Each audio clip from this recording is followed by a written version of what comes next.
तो आज हम लोग यहाँ पे डॉक्टर केसी सिन्हा 6 क्लास का यहाँ पे चैप्टर 1 से अब देखेंगे, ठीक है। इससे पहले हम लोगों ने क्षेत्र मिति को कवर कर रखा है, तो आप अगर नहीं देखे तो नीचे प्लेलिस्ट में आपका मिल जाएगा, ठीक है। नहीं, उसका लिंक डिस्क्रिप्शन में नीचे दिया गया है, तो आप जाकर देख सकते हैं। तो इससे पहले अगर आप चैनल पर नए चलोगे सब्सक्राइब करके बेल आइकन प्रेस कर दो, ताकि आने वाले वीडियो का नोटिफिकेशन सबसे पहले आप तक पहुँचते हैं। देखिए, जो चैप्टर का नाम है वो अपनी संख्याओं की जानकारी, ठीक है। तो भूमिका में यहाँ पे जो भी आपका इंट्रोडक्शन है कि हमारे मन में बचपन से ही कुछ प्रश्न उठते हैं, जैसे हमारी पुष्प वाटिका में गुलाब कितने पौधे हैं, हमारे बाग में आम कितने पेड़ हैं, ठीक है। हमारे परिवार में कितने सदस्य, कक्षा में छात्रों की गिनती कितनी, इत्यादि। इन सभी प्रश्नों के उत्तर के लिए हम गिनती की संख्या 1 2 3 4 5 6 है ना, इसे डॉट डॉट डॉट का मतलब अनंत तक ही जाता है, ठीक है, आदि का प्रयोग करते हैं आए हैं। चूँकि ये गिनती की संख्या हमारे दैनिक जीवन की दिनचर्या का एक प्राकृतिक अंग है, ओके, दिनचर्या का प्राकृतिक अंग बन गई है, अतः इन गिनती संख्याओं को हम प्राकृतिक संख्या कहते हैं, ठीक है। यहाँ से आपको पता चलेगा प्राकृतिक संख्या कहते हैं इसको, और क्यों कहते हैं ये भी, ठीक है। ऐसे प्रतीत होता है कि हमें इन संख्याओं की जानकारी सदैव से रही है, ठीक है, सदैव से रही है, किंतु सच्चाई यह नहीं है। आज किसी चीज़ की गिनती करना जितना सरल और सुगम लगता है, उतना सुगम और सरल आदि काल में नहीं था। जिस पहले की बात बोल रहा है, तो पहले ऐसा नहीं था, ठीक है। कंदरा मानवों के लिए यह कठिन था, उन्हें संख्या का ज्ञान भी नहीं था। वे एक वस्तु के समूह से दूसरी वस्तु के समूह की तुलना करते थे। आपने अगर इतिहास पढ़ा होगा तो आपको पता होगा, शिकार किए गए हिरणों के समूह की तुलना शिकार किए गए सूकरों के समूह से करते थे, और यह अनुमान लगाते थे कि दोनों समूहों में कौन बड़ा है, कौन छोटा या समान है। धीरे धीरे गिनने की प्रक्रिया विकसित हुई और मानव मस्तिष्क में संख्याओं की अवधारणा उत्पन्न हुई। आज हम संख्याओं का प्रयोग जीवन के हर क्रियाकलाप में करते हैं। अगर यह कहें कि हम संख्याओं के साथ जागते हैं और संख्याओं के साथ ही सोते हैं, संख्या ही मानव विकास की जड़ है, तो यह अतिशयोक्ति नहीं होगी। पूर्व की कक्षाओं में हमने संख्याओं की जानकारी प्राप्त की है। हम इनके साथ योग और जो घटाव होता है, गुना और भागा की ये सारी संक्रियाएँ भी सीख चुके हैं। हम संख्या अनुक्रमों में प्रतिरूप को देख चुके हैं। हम संख्याओं के कुछ रोचक तथ्य भी जान चुके हैं। इस अध्याय में हम पूर्व पाठित पठों संक्षिप्त पुनरावलोकन एवं समीक्षा के साथ इन रोचक तथ्यों की अधिक उपयोगी जानकारी प्राप्त करेंगे, मतलब पिछले वाले जो भी नॉलेज था उनके साथ में। तो यहाँ पर देखिए, अंक, प्राकृतिक संख्या और पूर्ण संख्या। तो प्राकृतिक संख्या क्या होता है, हमने देखा जो गिनती की संख्या होती है उसे प्राकृतिक संख्या कहते हैं, ठीक है। और उसमें अगर 0 मिला देंगे तो उसको हम लोग पूर्ण संख्या बोलते हैं। तो यहाँ पे अंक पहले हम लोग देख लेते हैं। अंक यानी जो डिजिट होता है ना, जैसे एक अंक है, 2 अंक है, 3 अंक है, और ये अंक मिलकर संख्या बनते हैं। जैसे 234 की बात किया जाए तो 234 में 1 2 3 अंक, 3 अंक है, ठीक है ना। किसी संख्या को निरूपित करने के लिए हम संकेत 0 1 2 3 4 5 6 7 8 9 का प्रयोग करते हैं। इतना ही अंक का हम प्रयोग करते हैं। किसी भी संख्या को लिखना हो तो 0 के बीच में मतलब 9 तक की जो संख्या होती है इसी का प्रयोग करते हैं। तो ये मूल हुआ, ठीक है। ये 10 संकेत हैं, ठीक है, अंक का। ये 10 संकेत अंक कहलाते हैं। अब संख्यांक यहाँ पे, तो किसी संख्या को निरूपित करने वाले अंक समूह को हम लोग संख्यांक कहते हैं। किसी भी संख्या को निरूपित करने वाले जो अंक का समूह होता है ना, उसको संख्यांक कहते हैं। जैसे कि यहाँ पे 14 से 34, यहाँ पे आदि संख्याएं, इत्यादि संख्याएं संख्यांक है ये सब, ठीक है। नोट, संख्यांक और संख्या समान अर्थी है, ठीक है। संख्यांक या फिर संख्या बात करें तो एक ही अर्थ है दोनों का, अतः संख्यांक की जगह संख्या लिखा जाता है। तो संख्यांक की जगह पे आप कंफ्यूज ना हो। संख्यांक किसी संख्या को अंकों में प्रकट करने की विधि को संख्यांक कहते हैं, ठीक है। किसी भी संख्या को अंकों में प्रकट करने की विधि को संख्यांक कहते हैं। संख्या नाम क्या होता है, तो इस संख्या को शब्दों में प्रकट करने की विधि को हम लोग संख्या नाम कहते हैं। जैसे 234 है, ठीक है, तो इसको हम लोग अगर शब्दों में लिख देंगे 234, ठीक है, तो वो शब्द नाम होगा। प्रकृत संख्या किसको बोलते हैं, अंकों का प्रयोग कर हम संख्या 1 2 3 4 5 6 9 10 11 लिखते हैं। ये संख्या गिनने में हमें स्वाभाविक रूप से मदद करती है, अतः इन्हें प्राकृतिक संख्या कहते हैं। यानी गिनती की जो संख्या होती है उसे प्राकृतिक संख्या कहते हैं, ऐसा बोल सकते हैं। गिनती की संख्या 1 2 3 4 ये प्राकृतिक संख्या कहलाती है। इन संख्याओं के समूह को हम लोग n से डिनोट करते हैं, ठीक है। n से व्यक्त किया जाता है। n मतलब नेचुरल हुआ नंबर, जैसे प्राकृतिक संख्या को नेचुरल नंबर बोलते हैं। तो n शब्द का प्रथम अक्षर n है ना, इसलिए इसको n से डिनोट करते हैं। n बराबर इतना 1 2 3 4 डॉट डॉट इन्फिनिट तक जाएगा। हम सबसे छोटी संख्या बता सकते हैं प्राकृतिक संख्या की 1 है, लेकिन सबसे बड़ी नहीं बता सकते क्योंकि इसका कोई लिमिट नहीं है, अंत नहीं है, ठीक है। तो यहाँ पे देखिए, यहाँ पे 1 अंक की संख्याएं हैं, यहाँ पे 9 तक, यहाँ पे 2 अंकों की संख्याएं हैं, यहाँ पे 3 अंकों की संख्या है, यहाँ पे 4 अंकों की संख्या है। सबसे छोटी संख्या 1 अंकों की बात करें तो 1, सबसे बड़ी संख्या 9, ठीक है। तो बड़ी संख्या में सिर्फ 9 9 रहेगा, जितना बोलेगा। जैसे 5 अंकों की सबसे बड़ी संख्या तो 5 9, और छोटी संख्या में 1 देने के बाद में उतना 0 रहेगा, ठीक है। जैसे 2 अंकों की सबसे छोटी संख्या तो यहाँ पे 2 अंकों ये है, 1 और 0 10, ठीक है। तो इस प्रकार से सबसे छोटी प्राकृतिक संख्या 1 है, किंतु सबसे बड़ी प्राकृतिक संख्या ज्ञात नहीं की जा सकती, ठीक है। पूर्ण संख्याएं तो किसी रिक्त समूह के अवयवों की संख्या को शून्य कहते हैं, ठीक है। किसी भी रिक्त समूह के अवयवों की संख्या को शून्य कहते हैं। दूसरे शब्दों में संख्या शून्य का अर्थ एक भी नहीं है, ठीक है, मतलब कुछ नहीं है। शून्य का मतलब ये होता है। तो शून्य को जब प्राकृतिक संख्याओं के समूह में n में मिला देते हैं तो हमें संख्यांक 0 1 2 3 4 5 इस प्रकार से मिलता है, प्राप्त होती है, जो पूर्ण संख्या कहलाती है, ठीक है। और पूर्ण संख्याओं के समूह को हम लोग W से प्रकट करते हैं, क्योंकि इसका जो इंग्लिश में बोलते हैं होल नंबर, ठीक है ना। यहाँ पे लिखा हुआ है इसका जो शुरू में जो अक्षर है वो W है, तो इस प्रकार से W से हम लोग इसको डिनोट करेंगे। अब यहाँ पे देखिए face value and place value of digit, यानी नंबर का जो फेस वैल्यू यानी वास्तविक मान जो होता है और जो स्थानीय मान होता है। जैसे 234 की बात किया जाए तो यहाँ पे आपका 3 जो है उसका स्थानीय मान देखें तो ये इकाई, ये दहाई के स्थान पे, मतलब ये 30 है, ठीक है ना। स्थानीय वैल्यू इसका 30 हुआ, लेकिन वास्तव में ये कितना है, 3 है। तो ये फेस वैल्यू देखने में लग रहा है 3 है, तो ये 3 है, ठीक है, वास्तविक मान। अंक का स्थानीय मान किसी अंक का जो मान उस अंक के स्थान के कारण होता है उसे उस अंक का स्थानीय मान कहते हैं। अंक का स्थानीय मान संख्या में उस अंक को स्थान पर निर्भर करता है, ठीक है। सैकड़ा का स्थान पे होगा तो वो 100 वाले अथी में होगा, ठीक है। संख्या इतना जो है ना, ये हम देखते हैं तो 8 जो है वो दहाई में है, ठीक है, तो वो 80 होगा। इसका फेस वैल्यू की बात किया जाए तो वो 8 होगा, ठीक है ना। बड़ी संख्याओं की बात किया जाए तो पूर्व कक्षाओं में हमने चार अंकों तक की संख्याओं के संबंध में जानकारी प्राप्त की है। अब हम उनसे बड़ी संख्याओं की जानकारी मतलब बारे में जानकारी प्राप्त करेंगे। हम बड़ी संख्याओं को 2 स्थानीय मान पद्धति के अनुसार पढ़ते हैं और लिखते हैं। ये पद्धति निम्नलिखित है। भारतीय स्थानीय मान पद्धति होता है एक होता है अंतर्राष्ट्रीय मान पद्धति, ठीक है। अब दोनों को हम लोग देखेंगे।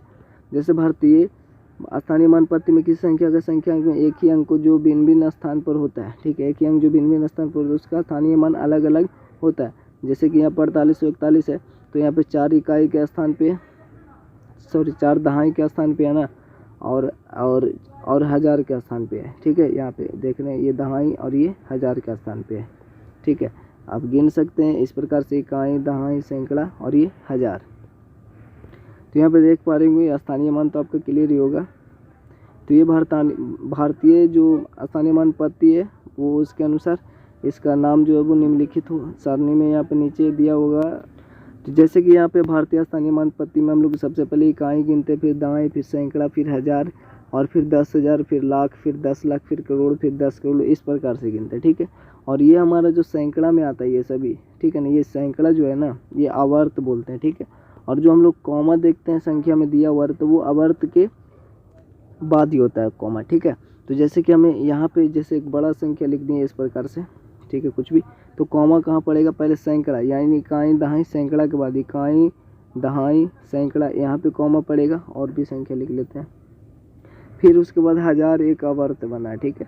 तो इकाई, दहाई, सैकड़ा और फिर 1000, फिर 10,000, यहाँ पे कॉमा पड़ेगा, ठीक है। फिर उसके बाद 2-2 अंक के बाद यहाँ पे देख पा रहे हैं 2-2 अंक के बाद कॉमा देंगे हम, ठीक है। शुरू में 3 अंक के बाद दिया जाता है। जैसे कि यहाँ पे देख रहे हैं इकाई, दहाई, सैकड़ा 3 अथी है ना, 3 अंक बाद ही 3 मतलब स्थानीय जो प्लेस वैल्यू होता है स्थानीय मान वो 3 अंक के बाद यहाँ पे एक कॉमा पड़ेगा। 10,000 के बाद फिर एक कॉमा पड़ेगा, फिर लाख, यानी यहाँ पे देख रहे हैं दो स्थानीय मान यहाँ पे बढ़ रहा है, ठीक है, यानी 2 अथी के बाद फिर से बढ़ेगा। जैसे कि हम बड़ी संख्या लेकर हम लोग देख पा रहे हैं। पहले 3 अंक बाद है यहाँ पे सैकड़ा, फिर 10,000 2 अंक बाद है, फिर और कुछ ले लेते हैं, फिर 2 अंक बाद कॉमा दे देंगे इस प्रकार से। तो 2 अंक बाद, शुरू में 3 अंक बाद पड़ता है तो 2 अंक बाद यहाँ पे देख रहे हैं इसमें भी 2 ही अथी है ना, तो 2 अंक के बाद। तो इस प्रकार से हम लोग कॉमा देते हैं। दाईं ओर से आरंभ करके हम 3 अंकों का समूह बनाते हैं, ठीक है। दाईं ओर से आरंभ करके इधर इस प्रकार से 3 अंकों का समूह बनाते हैं, जिन्हें हम लोग इकाई, यूनिट, दहाई और सैकड़ा कहा जाता है, ठीक है। तो इस प्रकार से जो 3 समूह बना है, इकाई, दहाई, सैकड़ा, इसको कहा जाता है, ठीक है। ये जो 3 समूह बना है इसको सैकड़ा कहा जाता है।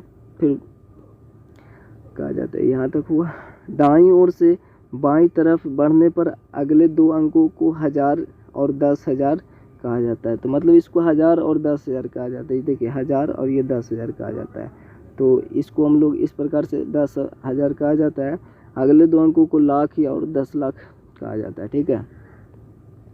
10 लाख कहा जाता है, तो कहा जाता है। और फिर अगला जो है वो लाख, फिर 10 लाख हुआ, कहा जाता है। दो यहाँ पे जैसे देख रहे हैं, लाख और 10 लाख यहाँ पे हुआ, ये तो लाख हुआ, फिर 10 लाख हुआ, ठीक है। फिर करोड़, फिर 10 करोड़। तो इस 2 अंक के बाद फिर कॉमा पड़ता है इस प्रकार से।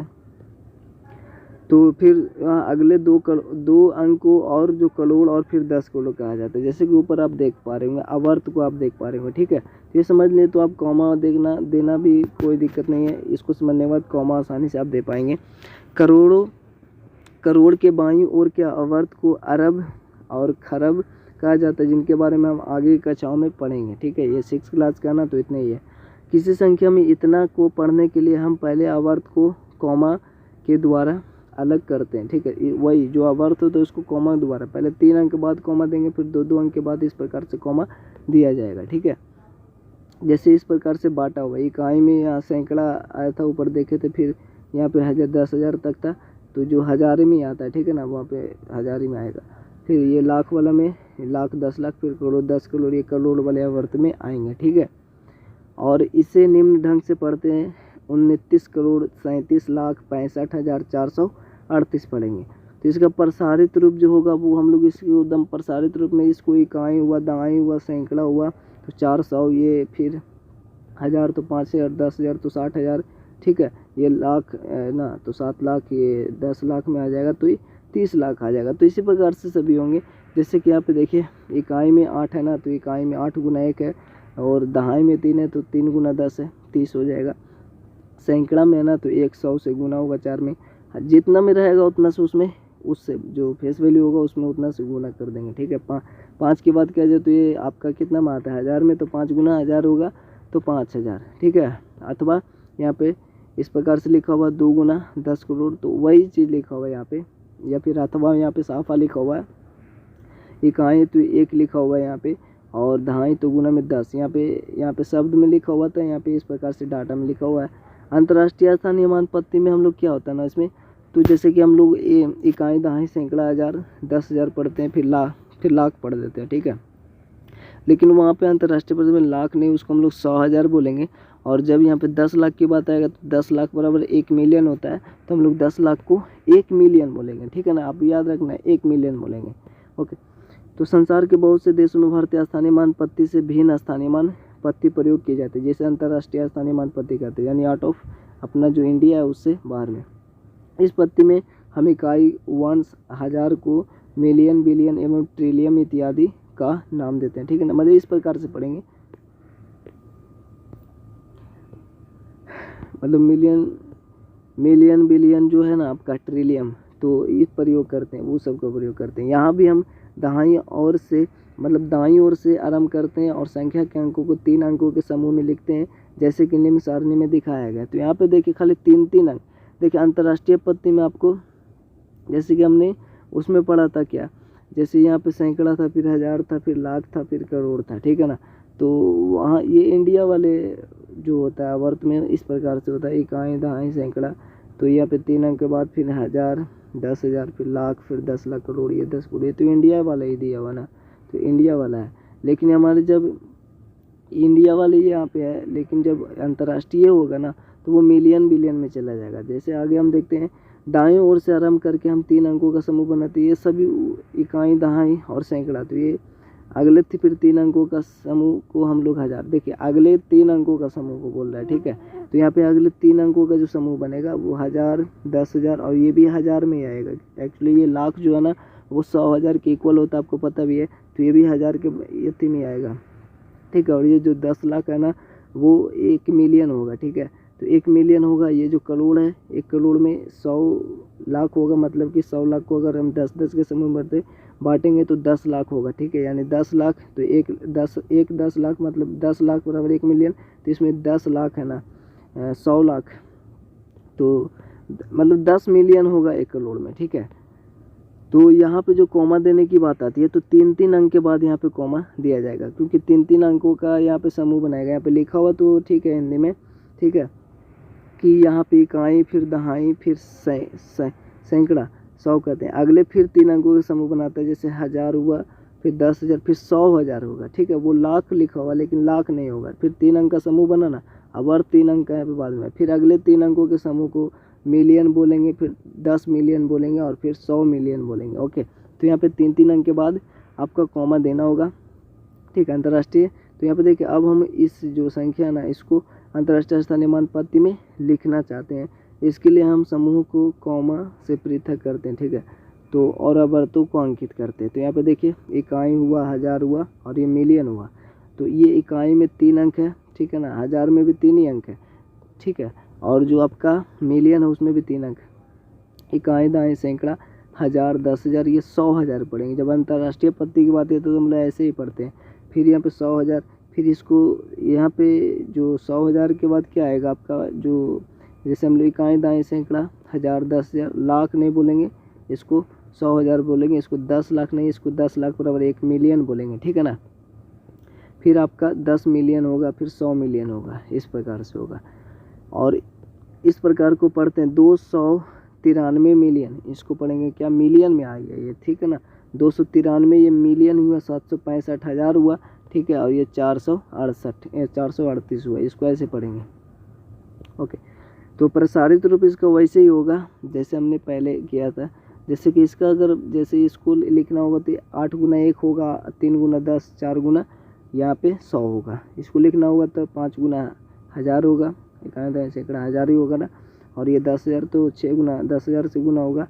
और ये 100,000 है तो 7 गुना 100,000 से गुना होगा, ठीक है।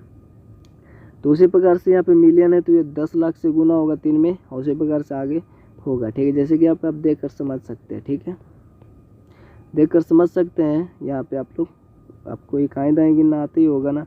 उदाहरण में यहाँ पे अंक 8 का स्थानीय मानों के अंतर ज्ञात करना है। तो ये उदाहरण दिया होगा तो 8 का स्थानीय मान यहाँ पे 2 है ना, एक ये और एक ये है। तो स्थानीय मान इसका देखिए यहाँ पे 80 होगा, और इसकी इकाई दाएँ सैकड़ा 1000 10,000 लाख 10 लाख होता है ना। तो यहाँ पे 10 लाख मतलब कि 8 गुना 10 लाख तो 80 लाख हो जाएगा। तो उसका जो स्थानीय मान का अंतर होगा यहाँ पे देखिए, यहाँ पे दाईं ओर से 8 की दाईं दी गई संख्या दाईं के स्थान में है। शुरू में तो दाईं के स्थान में है, और यहाँ 8 का स्थानीय मान 8 गुना 10 80 होगा। फिर दूसरा जो स्थानीय मान वो 10 लाख के स्थान पे है, तो ये होगा इस प्रकार से। अंतर अगर घटाएंगे 80 लाख में से इसको तो इतना आपका होगा। और ये काफ़ी इंपॉर्टेंट है। तो यहाँ पे देखिए परवर्ती और पूर्ववर्ती क्या होता है। देखो परवर्ती और पूर्व मतलब होता है पहले, तो पहले वाली संख्या और परवर्ती मतलब बाद वाली संख्या। किसी भी संख्या का परवर्ती निकालना होगा तो उसके बाद जो जस्ट होगा मतलब एक जोड़ देंगे, और पूर्ववर्ती मतलब जस्ट एक पीछे यानी एक घटा देंगे। जैसे 234 का परवर्ती बोलता है तो एक जोड़ देंगे तो 235 होगा उसके बाद ना। इसका अगर 234 का पूर्ववर्ती पूछता तो एक घटाते तो 233 आते। तो काफ़ी इजी है। जैसे 238 का पूर्ववर्ती एक जोड़ेंगे 239 परवर्ती बोल रहे हैं ना, 12 में एक जोड़ेंगे 13। तो इस प्रकार से होगा सभी, ठीक है। पूर्ववर्ती में तो वही है कि इस भी संख्या को ठीक पहले वाले माने इसमें घटा देंगे तो ये हो जाएगा, ठीक है। पीछे वाले संख्या इतना जो इसका नाम 2999 है, और इसका जो इसमें बोल रहा है संख्या में अंक 300 के स्थान पर है, ठीक है। ये 3 जो है ना वो अंक 3 जो है वो 100 के स्थान पे है ना, आप गिन सकते हैं। अतः इसका स्थानीय मान जो होगा 3 गुने 100 होगा 300। जबकि इसका प्रसारित मान जो होगा वो 3 है, ठीक है। तो 3 इस प्रकार ये वास्तविक मान, सॉरी यहाँ पे वास्तविक मान यानी फेस वैल्यू वो देखने में कैसा है 3 है, एक्चुअली में वो 3 ही है, ठीक है। वो स्थान 100 के है तो इसलिए 300, ठीक है। तो इस प्रकार से यहाँ पे सभी है। प्रसारित रूप मतलब उसको एक्सप्लेन करके लिख देना है। जैसे कि यहाँ पे है तो इसको यहाँ पे 1000 में है ना, तो ये 1000 गुना 5, ये सैकड़ा में 100 गुना 9, दहाई में 10 गुना 7, इकाई में तो 1 गुना 3 इस प्रकार से होगा। ठीक है, और यहाँ पे क्या बोल रहा है कि हिंदू अरबी पत्ती जिसे भारतीय पत्ती भी कहते हैं में संख्याओं को लिखने के लिए स्थानीय मान। अब यहाँ पे संख्याओं का विस्तार, वही जो विस्तार रूप में हमने लिखा, जैसे कि यहाँ पे देखिए ये तो पूर्ववर्ती परवर्ती है ना। पूर्व की कक्षाओं में हमने 1 से 99 या 9999 तक गिनती की संख्याएं सीख चुके हैं। यहाँ स्वाभाविक है कि हम 9999 का परवर्ती संख्या जानना चाहते हैं और अपनी संख्या ज्ञान को उससे भी बड़ी संख्याओं का बढ़ाना चाहते हैं। तो इतना इसका परवर्ती निकालना, एक जोड़ देंगे, सिंपल सी 9999 है। तो अब 99 में एक जुटेगा तो ये 100 हो जाएगा, यानी 9000 है तो ये 10,000 हो जाएगा। ये 9000 था ना, तो 9999, ठीक है, 999 तो ये 1000 हो जाएगा। तो यानी टोटल 10,000 हो जाएगा ये एक जुटेगा तो।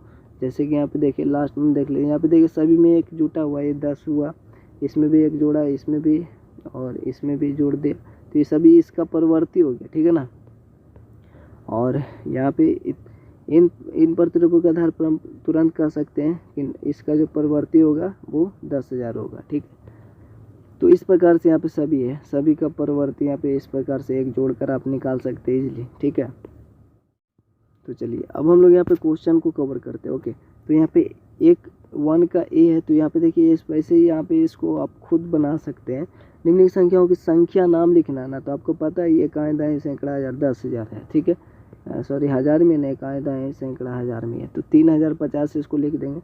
ठीक है, इकाई दाएं सैकड़ा हजार है 4893। इसी प्रकार से आपको गिन के लिख देना, इकाई दाएं सैकड़ा हजार 10,000। ठीक है, 10,000 है यानी 40,000 है ना, 10,000 ना, इकाई दाएं सैकड़ा हजार 10,000, 40,025। ठीक है, उसी प्रकार से 3,900 या 3900, ऐसे 3,900 ही लिखा होगा, देख लीजिएगा आप लोग।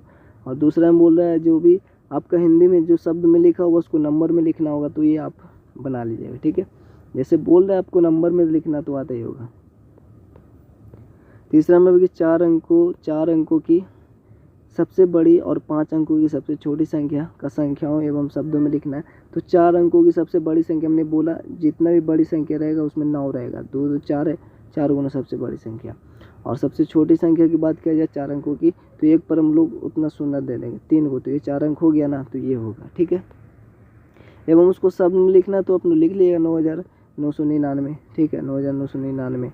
ठीक है, और यहाँ पे 4 हो गया ना, यानी ये 1000 हुआ। ठीक है, निम्नलिखित संख्याओं की परवर्ती ज्ञात करना। परवर्ती मतलब एक आप जोड़ देना, जैसे हम लोग इसकी अगर बात करें, जैसे यहाँ पे 1 बना हुआ, इसका परवर्ती में 1 जोड़ दिए तो 9 1 10 के 0 हो गया, बाकी में 1 8 को देगा, बाकी तो 9 होगा, और ये 8 का 8 रहेगा, ये 5 के 5 रहेगा। ठीक है, तो इसी प्रकार से इसमें इसका परवर्ती तो इसमें 1 जोड़ देंगे तो हो जाएगा। फिर इसमें अगर जैसे 8 9 9 9 है, इसमें 1 जोड़ेंगे तो 9 1 10 के 0, बाकी में 9 1 10 के 0, बाकी में 9 1 10 के 0, बाकी में 1 8 1 9 हो जाएगा। ठीक है, तो इतना होगा परवर्ती, तो इजी है ना।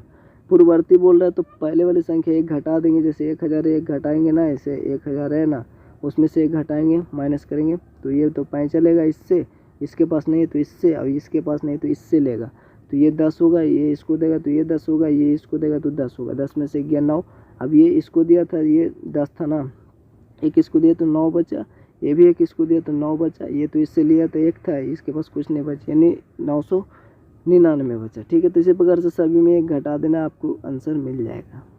6 में क्या बोल रहा है, क्या आप एक अंक बता सकते हैं जिसका स्थानीय मान और वास्तविक मान सदैव समान रहता है? यदि हाँ तो उसे लिखें। तो हाँ, 0 ही है ना, वो जिसमें कितना भी संख्या से गुना करेंगे वो 0 ही रहेगा। ठीक है, तो अगर वो लाख के स्थान पे हो या 1000 के स्थान पे भी होगा ना, तो इसमें 1000 से गुना करेंगे तो वो 0 ही रहेगा। तो यानी स्थानीय मान और फेस वैल्यू इसका सेम ही होता है। 7 में निम्नांकित संख्याओं के चिन्ह के अंक या स्थानीय मान एवं वास्तविक मान बताना है। तो जो चिन्हित है, जैसे यहाँ पे 7 में चिन्हित है, यहाँ पे 0 में है ना, सभी का स्थानीय मान बताना है। तो ये 7 का कितना हो जाएगा, सैकड़ा 700 हो जाएगा, 8 का 80 हो जाएगा स्थानीय मान। वास्तविक मान जो दिख रहा है वो 7 है तो 7, 8 है तो 8 ही रहेगा। ठीक है, तो 1 बना हुआ है यहाँ पे आप बना लेंगे, 0 है तो इसका तो 0 रहेगा, स्थानीय मान भी और फेस वैल्यू भी 0 ही रहेगा। ठीक है, तो इसका जैसे देखिए वास्तविक मान यहाँ पे 7 है और यहाँ पर स्थानीय मान यहाँ पे 700 है, क्योंकि 100 के स्थान पे 7 गुना 100, और इसी प्रकार आगे सभी बन जाएगा। ठीक है, यहाँ पे देखिए ये आपका विस्तार में दिया हुआ है, इसको हमको शॉर्ट में लिखना है, ठीक है।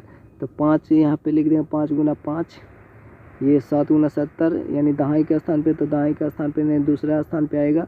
ये सैकड़ा का स्थान पे 6 है ना, तो 6 सैकड़ा का स्थान पे, और यहाँ पे हज़ार का स्थान पे 2 है तो हज़ार के स्थान पे, और यहाँ पे इस प्रकार से ये 10,000 का स्थान पे तो 3, तो 10,000 का स्थान पे।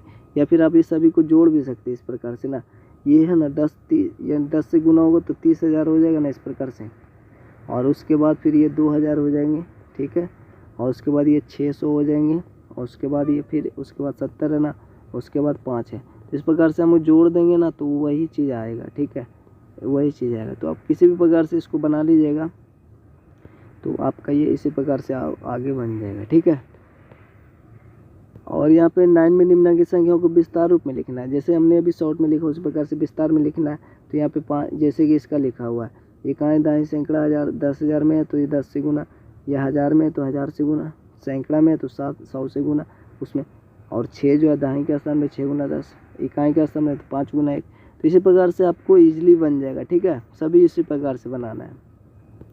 और 10 नंबर 5 अंकों की सबसे बड़ी संख्या का परवर्ती ज्ञात करना है। तो 5 अंकों की सबसे बढ़िया 5 को 9 होगा ना, और उसमें 1 जोड़ेंगे तो 1 जोड़ देते हैं, 9 के 10 के 0, बाकी में 9 के 10 के 0, बाकी में 1, फिर 21 को देगा 0, 9 के 10 होगा ना, फिर 9 के 10 के 0, फिर 9 के 10 के 0। अब ये देखिए 5 अंकों की सबसे बड़ी संख्या में अगर हम लोग उसका परवर्ती निकालिए, उसमें से 1 जोड़ते हैं ना, तो वो 5 अंक है ना, तो वो 6 1 अंक बढ़ जाएगा और वो छोटी संख्या बन जाता है, यानी 6 अंकों की सबसे छोटी संख्या बनेगा, 2 2 4 2 6, ठीक है। तो ये भी आप कंसेप्ट याद रखें। तो 5 अंकों की सबसे बड़ी संख्या या 5 अंकों की सबसे बड़ी संख्या का परवर्ती जो होगा ये होगा आपका, ठीक है। यानी 5 अंकों की सबसे बड़ी, यानी बड़ी संख्या में अगर 1 जोड़ देंगे तो वो छोटी संख्या हो जाता है, 1 अंक बढ़ जाता है। 5 अंक की को होगा तो 6 अंक, 6 अंक का होगा तो वो 7 अंक हो जाएगा। अभी 11 में 5 अंकों की कुल कितनी संख्या है। तो देखिए संख्याएं निकालने का आपका 2 यहाँ पे तरीका हम बता रहे हैं यहाँ पे। तो देखिए सीधा कंसेप्ट है, एक है ना, 1 से 9 तक तो ये होते हैं, ठीक है। तो जो 1 से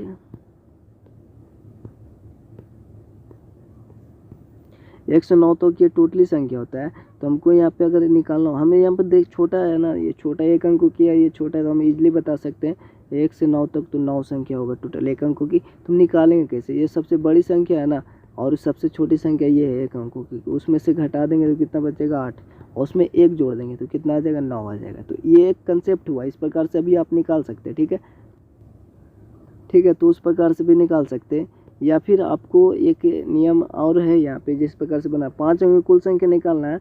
तो आपका 5 अंकों की बोल रहा है ना, तो आप यहाँ पे 6 अंकों की सबसे छोटी संख्या में से 5 अंकों की सबसे छोटी संख्या घटा दें, ठीक है। यहाँ पे 2 2 4 1 5 है, ठीक है, और यहाँ पे 6 अंकों की सबसे छोटी संख्या है। तो आप जो भी अच्छा लगे आपको, या तो ये वाले, ठीक है। तो जैसे कि हमने कंसेप्ट में बात किया कि 5 अंकों की कुल कितनी संख्या है, तो 5 अंकों की कुल संख्या निकालने के लिए 5 अंकों की सबसे बड़ी संख्या में से 5 अंकों की छोटी संख्या घटाना है। तो यहाँ पे देखिए 2 2 4 1 6 अंक की संख्या, ठीक है ना, लेकिन यहाँ पे 1 शून्य नहीं होगा, 5 अंकों की सबसे छोटी संख्या घटाना है, ठीक है। और जब 5 अंकों की छोटी संख्या घटा देंगे, उसमें से 1 जोड़ देंगे तो हमारे पास इतना आंसर हो जाएगा। या फिर आपका सिंपल तरीका है, छोटे संख्या से बना सकते हैं। 5 अंकों की सबसे 5 अंकों की कुल संख्या पूछ रहा है, तो आप लोग को 6 अंकों की सबसे छोटी संख्या में से, ठीक है ना, 6 अंकों की सबसे छोटी संख्या में से 5 अंकों की सबसे छोटी संख्या घटा देना है, तो भी आपका आंसर आ जाएगा, ठीक है।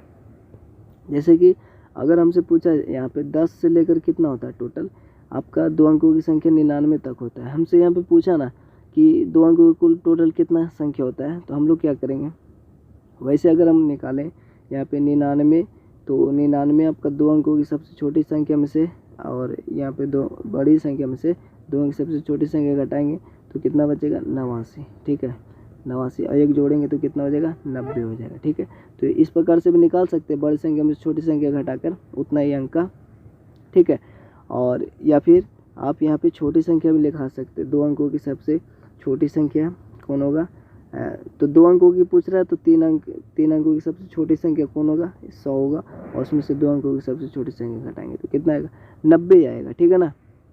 तो वही हम बता रहे हैं, 2 कंसेप्ट आप कोई भी तरीका अपना सकते हैं। अगर छोटी संख्या से बनाना चाहते हैं तो शुरू में लेना 1 अंक बढ़ाकर, जैसे 5 अंकों की कुल संख्या पूछ रहे हैं तो 6 अंकों की छोटी संख्या लेना, उसमें से 5 अंकों की छोटी संख्या घटाना, ठीक है। या फिर इस ये वाले तरीका कि 5 अंकों की सबसे बड़ी संख्या में से 5 अंकों की छोटी संख्या घटा दें और उसमें 1 जोड़ देना, ठीक है, तो भी आपका आंसर आ जाएगा। लेकिन यहाँ पे 1 शून्य ज़्यादा लिखा हुआ है तो ये आपका समझ रहे हैं, तो वो काट दीजिएगा। अब पूरा 1 लाख में कितने शून्य होगा तो आपको पता है ना, इकाई, दहाई, सैकड़ा, हज़ार, 10,000, लाख।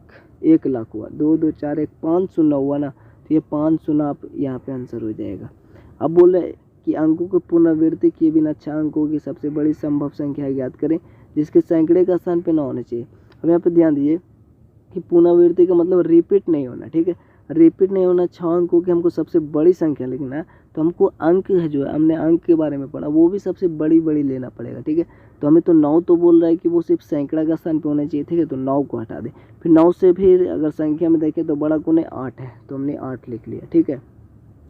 और इधर जो होता है प्लस वैल्यू जो इधर होता है ना, सबसे इधर लास्ट में, वो बड़ा होना चाहिए तभी वो संख्या सबसे बड़ी होगी, ठीक है ना। क्योंकि जो इधर होता है इकाई, दहाई, सैकड़ा, हज़ार, जैसे जैसे हम लोग इस तरह बढ़ते हैं वो बड़ा होता जाता है, ठीक है ना। तो इसको हमको ध्यान देना होगा। तो अब 8 हुआ, 8 के बाद और उसके बाद बड़ी संख्या कौन है तो 7 है, 7 लिख लिया। फिर उसके बाद कौन है 6 है, ठीक है। और 6 अंकों की बोल रहा है ना, 3 अंक तो हो गया, ठीक है। और बचा कितना, जैसे अगर इस प्रकार से लिखते हैं 5, और चूँकि सैकड़ा बोल रहा है ना, सैकड़ा का स्थान पे 3 अंक लिख लें। अब 3 अंक और बचा, यानी इधर 1 अंक और इकाई, दहाई और सैकड़ा का स्थान पे कितना होगा 9 होना चाहिए। बाकी बच गया क्या, 8 लिए, 7 लिए, 6 लिए। उसके बाद बड़ी संख्या कौन होगा 5, तो 5 ले लेंगे। उसके बाद बड़ी संख्या कौन होगा 4, तो 4 ले लेंगे, ठीक है ना। तो इस प्रकार से हमारा बड़ी संख्या बनेगा। निम्नांकित संख्याओं के दिए गए अंक के स्थानीय मान एवं वास्तविक मान का अंतर पूछ रहा है। तो इस क्वेश्चन में देखिए आपका जो आंसर है ना, वो आपका क्वेश्चन के अकॉर्डिंग नहीं देता है, ठीक है। यहाँ पे कुछ मिसिंग है, जैसे कि बोल तो रहा है कि यहाँ पे स्थानीय मान एवं वास्तविक मान का अंतर। तो स्थानीय मान 6 का बोल रहा है ना, तो 6 एक यहाँ इसका स्थानीय मान कितना होगा, स्थानीय मान 60 और वास्तविक मान 6। तो ऐसे हम लोग यहाँ पे 2 दिया हुआ, 6 2 नहीं देना चाहिए था, ठीक है, जो क्वेश्चन बोल रहा है उसके अनुसार। तो यहाँ पे 60 होता है, उसमें से 6 घटाते तो आपका जो आता 4 आता 54 आ जाता, ठीक है। उसी प्रकार से इसमें होता है, जिससे कि हमने इस क्वेश्चन को बना रखा है, ठीक है। यहाँ पे देखिए इसका स्थानीय मान 6000 और वास्तविक मान इतना है। इसमें इसको लेकर आप इसको लेकर भी उसी प्रकार से बना सकते हैं, ठीक है, 60 वाले, और उसमें 6 घटाते 54 आता है। तो यहाँ पे तो ऐसा है ना, तो यहाँ पे ये आंसर देता है। यहाँ पे अगर हम घटाएंगे, यहाँ पे तो स्थानीय मान इसका इतना है और वास्तविक मान तो 4 ही है, तो यहाँ पे ये आंसर तो आपका नहीं देता है, ठीक है। लेकिन जो क्वेश्चन बोल रहा है उसके अनुसार तो ऐसे ही बनेगा, लेकिन डबल 4 नहीं होगा, ठीक है। लेकिन जो बनाएगा आंसर देता है तो उसमें बोलना ये चाहिए था कि उसका स्थानीय मान, सिर्फ आपस में स्थानीय मानों का अंतर, जैसे इसका 60 है और इसका कितना है, ये है ना आपका 600 हज़ार है, ऐसा बोलेंगे तो 600 हज़ार है, तो ये 600 हज़ार 1 2 3 और इसमें से 60 को घटा दें, ठीक है, तो आपका आंसर देते। जैसे देखिए नीचे बोलता सिर्फ स्थानीय मानों को अंतर बोलता ना, जैसे 60 है, इसका ये है 600 हज़ार, तो इसमें से 60 घटाते तो आपका ये आंसर हो जाएगा, ठीक है। आप घटा कर देख लेंगे तो हो जाएगा। यहाँ पे इस प्रकार से 40 है, यहाँ पे 40,000 है, तो 40,000 में से हम लोग अगर 40 को घटाएंगे तो हमारे पास ये 0 बचेगा। यहाँ पे 10 में से 4 गया 6 बचेगा, ये 9 बचेगा ना, 1 पैंचा देगा तो ये भी 9 बचेगा, 1 पैंचा इससे लिया हुआ 3 बचेगा, तो ये आपका आंसर दे देता है। तो इसी प्रकार से बनेगा, ठीक है। लेकिन यहाँ पे क्वेश्चन में सिर्फ बोलना चाहिए था कि स्थानीय मानों का सिर्फ अंतर निकालना, वास्तविक मान का नहीं। 15 में बोल क्या रहा है कि निम्नलिखित संख्याओं में दिए गए अंक के स्थानीय मानों में अंतर बताना है। तो ये क्वेश्चन जो है वो ठीक पूछ रहा है, इसी प्रकार से उसमें पूछना चाहिए था, ठीक है। तो सिर्फ स्थानीय मानों का तो 5 है, तो 5 2 बना ना, ये 5 के इकाई के है तो 5 ही रहेगा, और ये इकाई, दहाई, सैकड़ा, हज़ार, 10,000, लाख, 5 लाख है, तो यहाँ पे 5 लाख में से अगर 5 को घटाएंगे तो घटाना तो आता ही होगा, तो आपका इतना आंसर हो जाएगा, ठीक है। ठीक उसी प्रकार से इसमें इकाई में है, और ये आपका देख लीजिए कितना में है, जैसे देख लेते हैं अभी इकाई, दहाई, सैकड़ा, हज़ार, 10,000, लाख, 10 लाख में, ठीक है, यानी 30 लाख। 30 लाख में से इसमें से 3 घटाएंगे तो आपका ये आंसर हो जाएगा, ठीक है। तो 15 नंबर तो हम लोगों ने देख चुका है, ठीक है। निम्न में सबसे छोटी प्रकीर्ण संख्या, हमने अभी पहले बात किया था, प्रकीर्ण संख्या सबसे छोटी 1 होगा, तो 1 आपका आंसर होगा। और यहाँ पे शून्य है, तो शून्य किस में होता है, पूर्ण संख्या में ना, प्रकीर्ण संख्या में शून्य मिलाते हैं वो पूर्ण संख्या, तो ऑप्शन यहाँ पे देखें तो पूर्ण संख्या, ये आपका आंसर हो जाएगा। तो 18 19 तो अब आपको खुद से ही बनाना है। यहाँ पे बोल क्या रहा है, 15 नंबर तो हमने बना रखा ना पीछे, ठीक है। तो 15 नंबर तो बना ही था इस प्रकार से, समझ पा रहे होगा आप लोग। एक संख्या जो है, एक संख्या बताइए जो पूर्ण संख्या है, ठीक है, परंतु वह प्रकृत संख्या नहीं है। तो आप देख सकते हैं, तो यहाँ पे देखिए सबसे पहले कि जो प्रकृत संख्या होता है 1 होता है, 2 होता है, 3 होता है, 4 डॉट डॉट डॉट डॉट, और जो प्रकृत संख्या में 0 मिला देते हैं ना, तो वो क्या बन जाता है आपका पूर्ण संख्या, ठीक है। इस प्रकार से डॉट डॉट डॉट डॉट, ठीक है। तो जो भी आपका इसमें जो दिख रहा है ना, प्रकृत संख्या में जो भी दिख रहा है वो पूर्ण संख्या में आपको दिख रहा है, लेकिन जो पूर्ण संख्या में दिख रहा है वो प्रकृत संख्या में नहीं दिख रहा है। देख रहा है 0 है इसमें, तो इसमें 0 नहीं है, ठीक है ना। तो यानी टोटली जो प्रकृत संख्या है उसको हम लोग पूर्ण संख्या भी बोल सकते हैं। एक इसमें भी है, इसमें भी है, ठीक है, 2 भी उसमें, यानी जो भी प्रकृत संख्या वाली चीज़ें हैं वो इसमें सब में रहेंगे। प्रकृत संख्या को हम लोग पूर्ण संख्या बोल सकते हैं, लेकिन पूर्ण संख्या को हम लोग प्रकृत संख्या नहीं बोल सकते, क्योंकि 0 जो है एक से पूर्ण संख्या, प्रकृत संख्या नहीं है, ठीक है। तो यहाँ पे क्या बोल रहा था कि एक संख्या बताइए जो पूर्ण संख्या है परंतु वह प्रकृत संख्या नहीं है, तो वो 0 होगा, 0, ठीक है ना, जो पूर्ण संख्या प्रकृत संख्या नहीं है। 5 अंकों की सबसे छोटी संख्या ज्ञात करें जो सिर्फ 1 अंक से बनी हो। तो 1 अंक से बना हो मतलब 1 से, 1 2 1 3 1 4 1 5 1, 5 1 से सबसे बड़ी संख्या ये हो गया 11,111, ठीक है। अब बोल रहे हो ना इसमें, यही तो हमने देखा अभी ना। 20 में बोला 6 अंकों की कुल कितनी संख्या, तो हमने बताया कंसेप्ट, 6 अंकों की कुल संख्या निकालना है। तो या तो आप 6 अंक के पूछ रहे हैं ना, तो 7 अंकों की सबसे छोटी संख्या ले लें, ठीक है, छोटी संख्या, 2 2 4 2 6, एक 7 अंकों की, उसमें से 6 अंकों की सबसे छोटी संख्या घटा दें। तो 1 2 3 4 5 6, तो इसको घटाएंगे 0 0 0 0 0, 1 10 में से 1 गया 9, यहाँ पे डायरेक्ट आ गया 900,000, ठीक है, डायरेक्ट 900,000 आ गया, ठीक है। यहाँ पे देख रहे हैं 900,000 डायरेक्ट आ गया। यहाँ पे कुछ एक को जोड़ने की ज़रूरत नहीं है, लेकिन अगर इस कंसेप्ट से बनाएंगे आप लोग कि जो 6 अंकों की बोल रहा है, तो 6 अंकों की सबसे बड़ी संख्या में से 6 अंकों की सबसे छोटी संख्या घटाना है, ठीक है, और प्लस में 1 जोड़ना पड़ेगा, तभी आपका यहाँ पे वो आंसर आएगा। तो आप देख लीजिएगा, जो भी आपको अच्छा लगे उस प्रकार से आपको बनाना है। तो यहाँ पे BC तक क्वेश्चन, तो उम्मीद करते हैं आपको वीडियो पसंद आया होगा, और चैनल पर नए चलो सब्सक्राइब कर लीजिए, वीडियो अच्छा लगे तो लाइक कमेंट शेयर कर दीजिएगा। तो चलिए मिलता है आपसे अगले वीडियो, तब तक के लिए जय हिंद, जय भारत।